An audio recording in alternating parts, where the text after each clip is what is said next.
JT Crowley is Talking Books. On the show, you'll hear from emerging talent and seasoned veterans from around the world. Hello, everyone. I'm JT Crowley, and I'm extremely delighted to welcome on my show today Dr. Jack Tan Sok Kuan to talk about his book, My Mother's Love, Growing My Life from Zero to Life Success Like Dr. Jack Tan. Dr. Tan was born in Singapore in the 1950s, where he has primarily lived for most of his life. And it's from Singapore that he talks to us today. Dr. Tan has worked primarily in the financial world and is presently the CEO of his own asset management company. His expertise in the financial corporate world has been called upon by numerous people working in that sector, as well as close governments in and around Asia. He resides, as I said, in Singapore. He's married, and he runs every day to keep fit, everybody. And he has two sons. One of them has followed him into the career of finance as an accountant. The other son is in medical profession, and their wives follow their own distinguished careers. And his wife is very supportive of all that he's done in the past and what he does today. So, without further ado, everybody, let's invite Dr. Tan onto the show to talk about himself and his book. Dr. Jack Tan, come and join me. Yes, thank you, John. I'm in. Yeah, you are very welcome. It's a great pleasure to talk to you. And when I've looked at your book, I thought you've got some fascinating concepts, ideas. And I thought, I think we need to get into this book to find out what you're talking about. Yes. So, Dr. Tan, some people might see this book as a kind of autobiography of your own life, a rags to riches story. You were born to hard-working, industrious parents who came from humble backgrounds, particularly your mother, who came from China. This book really is, what I see of it, is a promise you made to them, especially your mother, not to have the lifestyle she had in their early years, but to seek and fulfill a more prosperous lifestyle. And how you went about accomplishing that promise, isn't it? Yes, it is a lot of hard work, your own commitment to yourself. If we have some commitment and we don't do it, we are our greatest enemy. You will not be successful. I grew up in that first day. I born on 1st January that year. That year happened to be, in the end, the defense minister declared it, that year is a national service year for all the mere citizens. So we got to do, started from part-time service, then full-time after we completed our tertiary education. And that was a challenge because I born with diarrhea at birth. And that itself, as a baby, I don't know what happened. But my mother, when they told me, I cried like hell. She was worried, don't know what happened. So in the end, doctor investigate. Then doctor said that diarrhea basically has some interrelationship to my mother's overworking. So I started my preface right on the point. My mother was overworking, then quote unquote with a citation. So in itself, the citation itself is from different group of people. My mom is a devoted ladies in our living environment. In my days, well, too bad, the environment was quite bad. A lot of uneducated boys living a village next to mine. They are all gangsters, but our government control them very tight. So in the end, government offers some of them go to army to be a regular non-commissioner officer because they don't have qualification.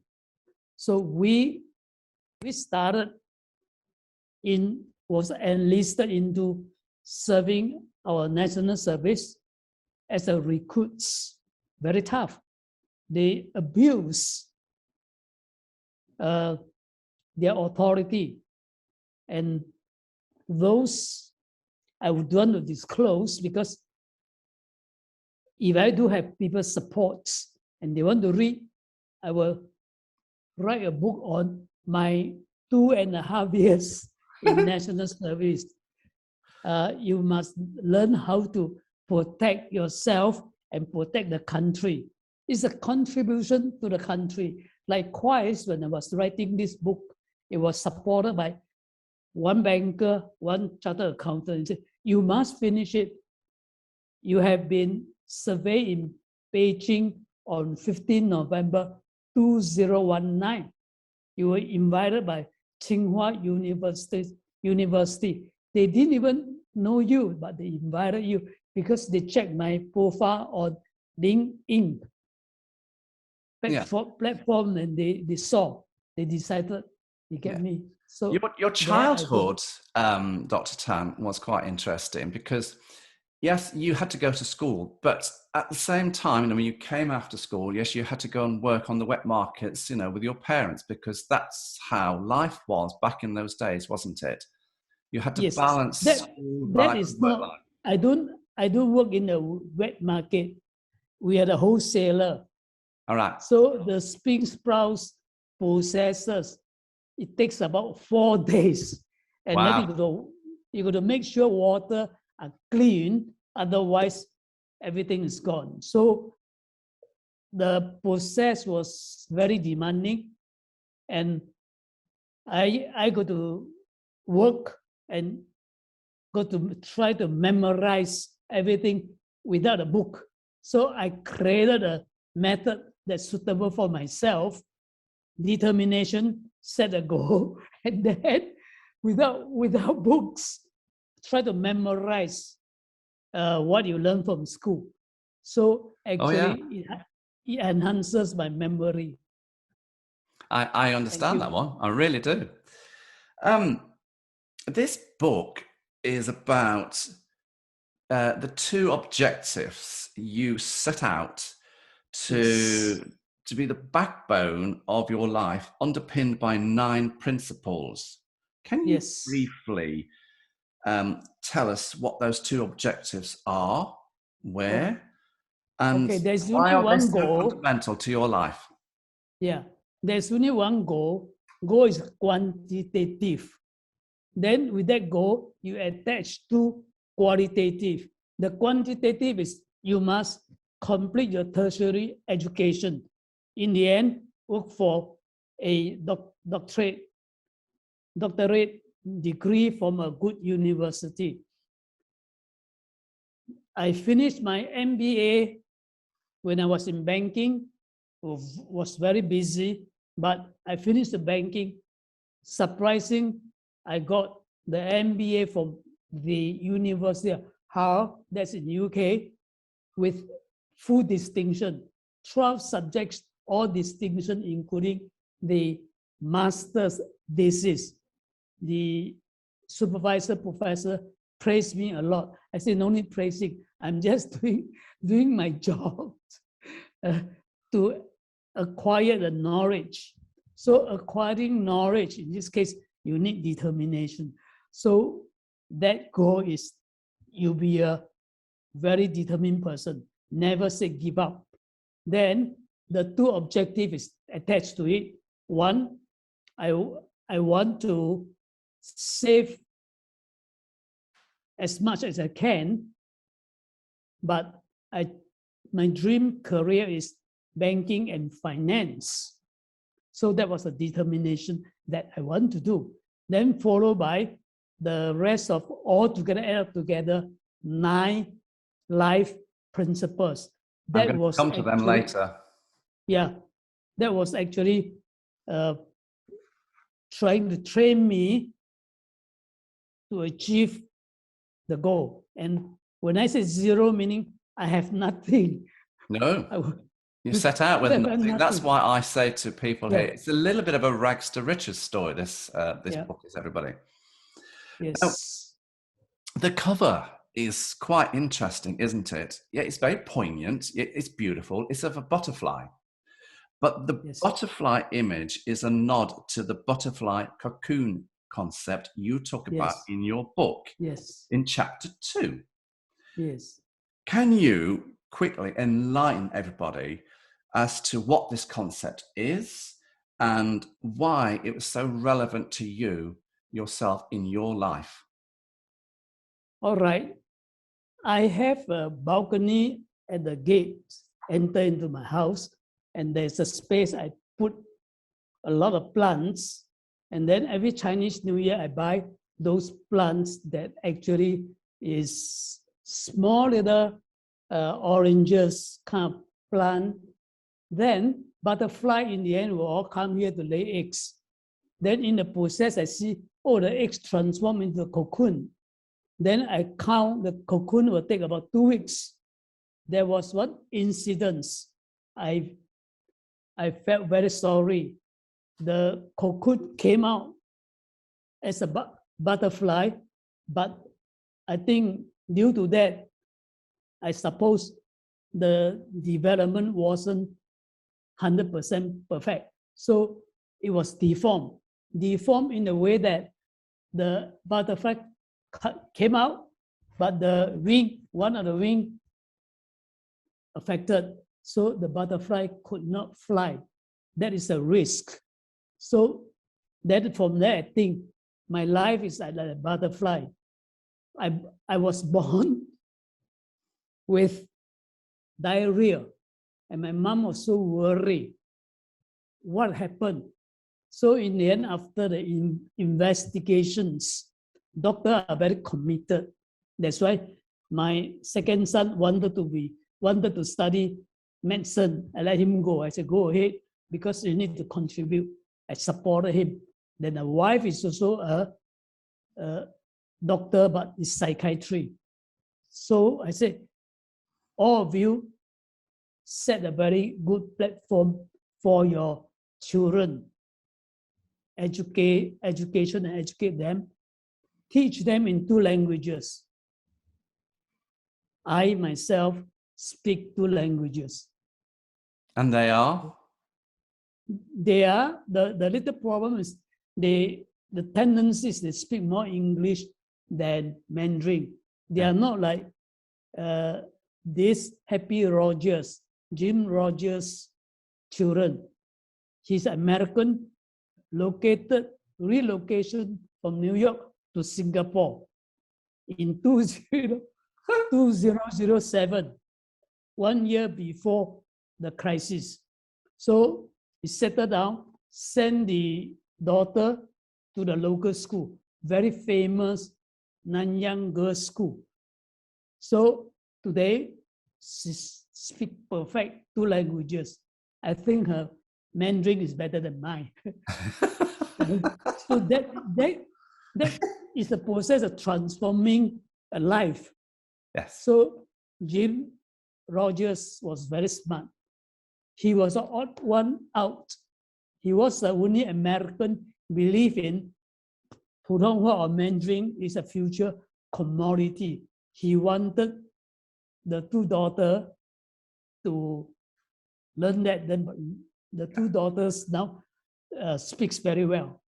And that, I suppose, is where you get the idea of the butterfly cocoon, and it morphs into the beautiful butterfly as it transforms. So you've got your tertiary education, that's the basic, that's the cocoon, and then you got to get that right to form a beautiful butterfly life, and that's why the Yes. butterfly is on the front cover, Yes. isn't Correct.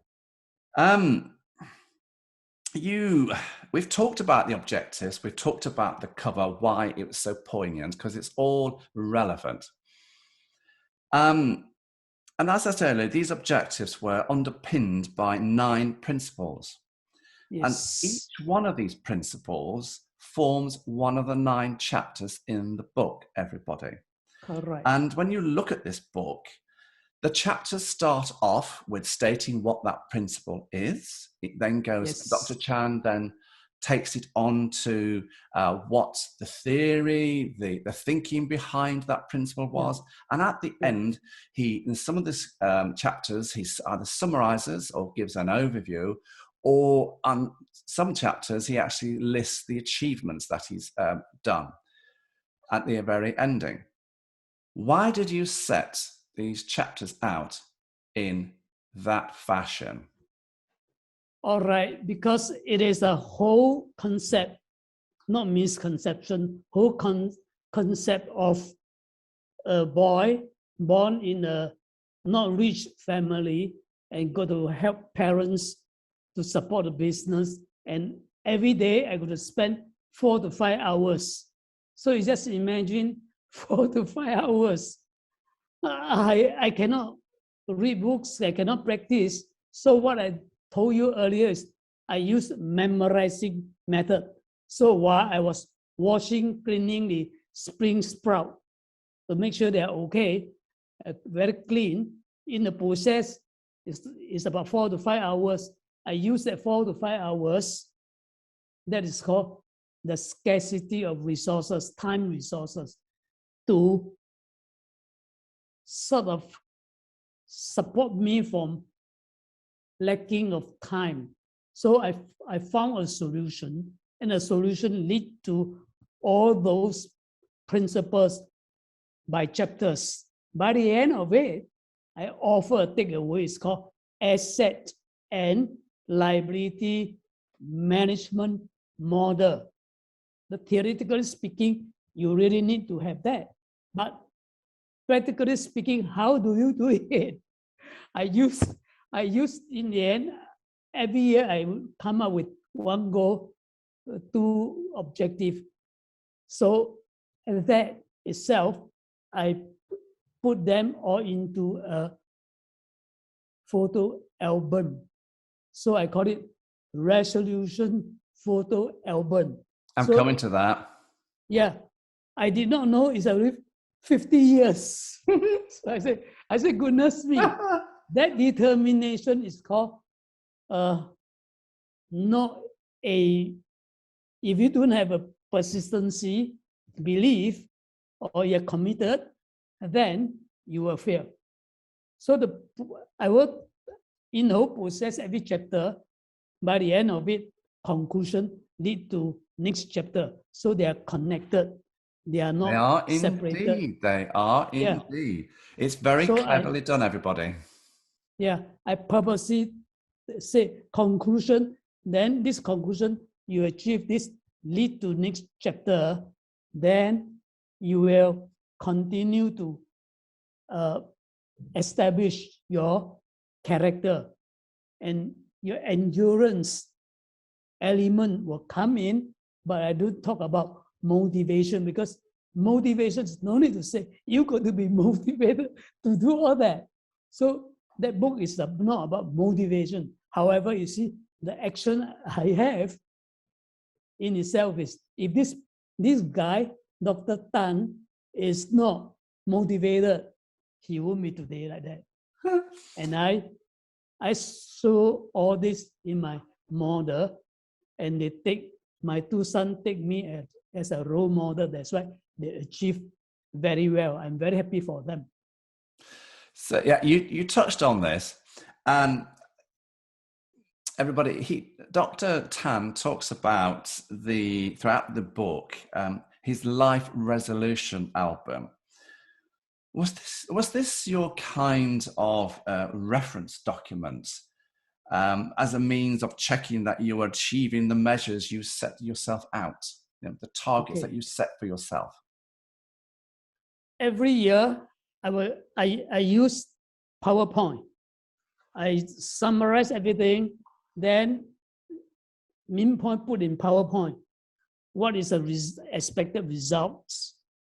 So every 3 months, that means every quarter, I wouldn't say set it there, you want to slot in the photo album, don't see, no.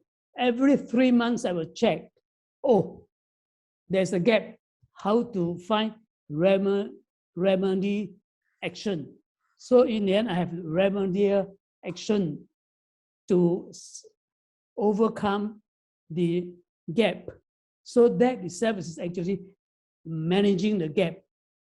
So every quarter I will check. Then if it's too far away from the goal, then the resolution will come in.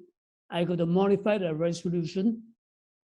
Supposing if investment, why I didn't achieve 10%, what's wrong? Then I mentioned Warren Buffett. Remember? You do. He's mentioned in the book several times. Yeah, several times. Yeah, right. And I also mentioned Bill Gates. You do. These are successful people. I look at them, I have their book. Then I modify them to suit my own environment. Then in Singapore, day one, I believe in our first Prime Minister, Lee Kuan Yew, the late Lee Kuan Yew. He wrote many books. I believe in study hard and to be a bilingual person. So really, I was able to speak 2 languages and write in 2 languages.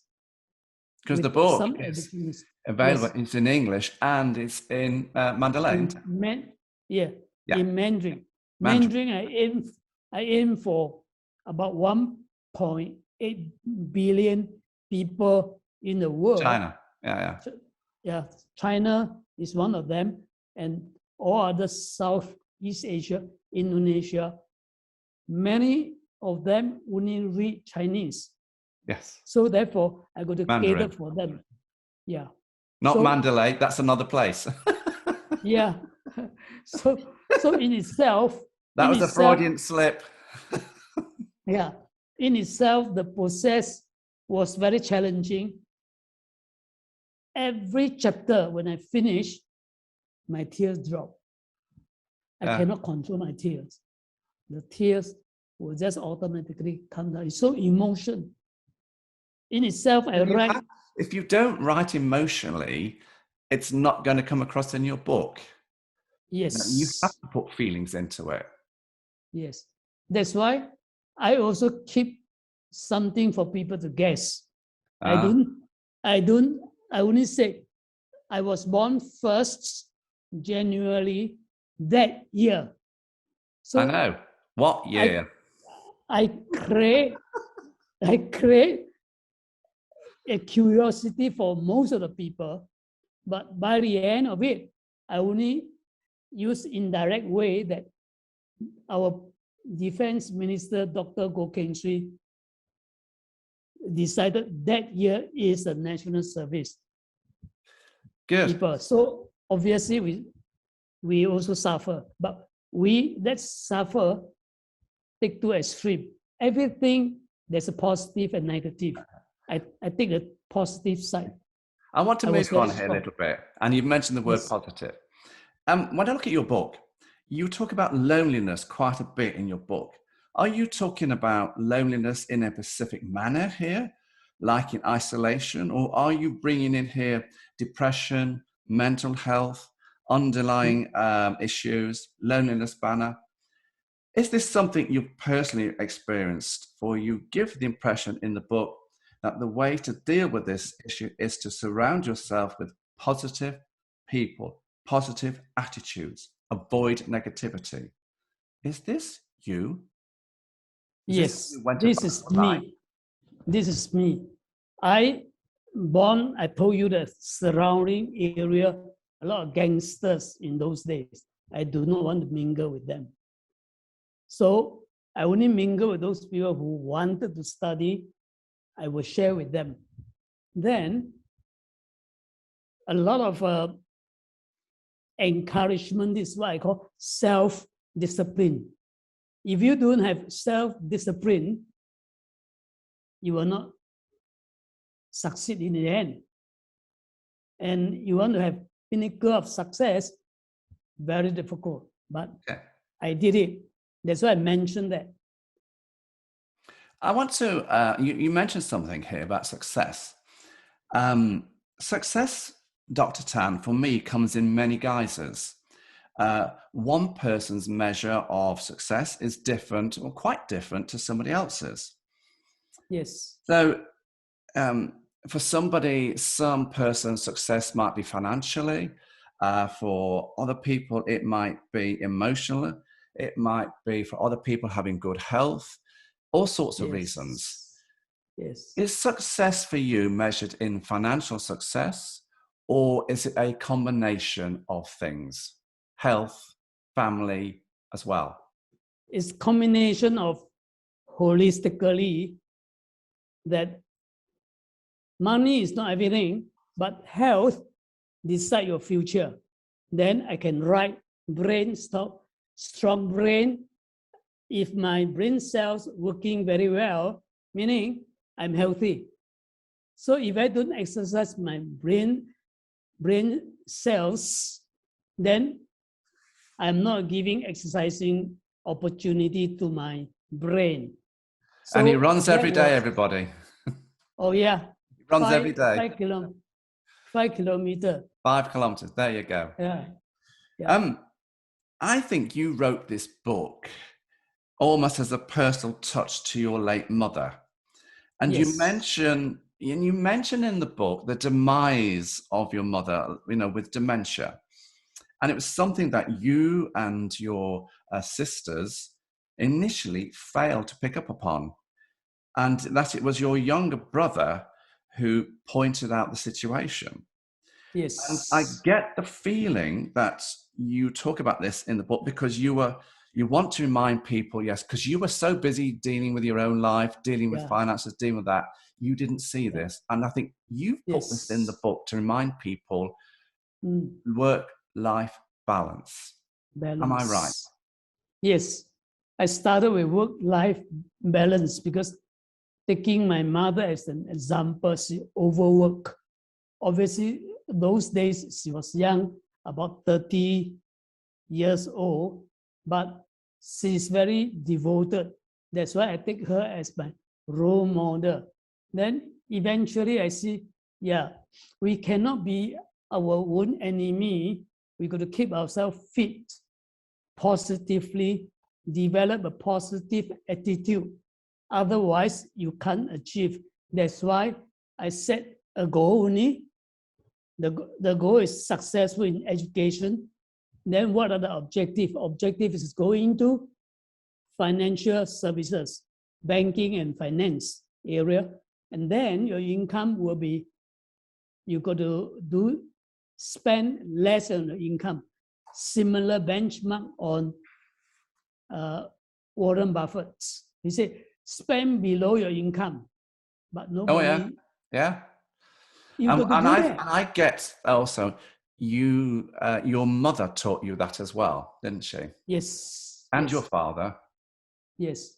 They both My did. father, both of them are very hardworking. Yes. But they did not know how to do leveraging because we were not so rich. So today I try to do some networking. That's why people find my name in LinkedIn platform, and Tsinghua University professor can come and find me. You are the only one. We searched through 4,000 over people. We decided to be on you. So I don't reject people. So I went. So that led me to write this book. It was because that invitation. Then at Beijing International Airport, a group of young students doing survey, they asked me, loneliness and success. Yeah. You know, when you go and you go and give talks about what you've done in your life, don't you? I can share with people on that. Yeah. And this is what this book is about, everybody. Dr. Tan, where can people get your book? Where they can go and get it? Where can they go and read about it? All right. The book, once is in the market, they can get it from Amazon. They can get it from Bartrade publisher, and they are trying to do the distribution, leave it to different locations, bookshops, huge one.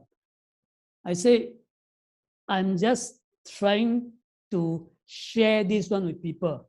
Nobody will want to share their things because success, they say, belongs to me. Why should I share with you? But to me, I share everything with people. It's totally transparent. And I survive. I thank God for keeping my life. You just imagine in the 50s, you suffer diarrhea, born first day. Although you are so generous, everybody on 1st January having holiday, relaxing themselves. But I suffer, but I don't know why. So it could be God's blessing along the way with hurdles for me to clear. And then I become very fit. Good.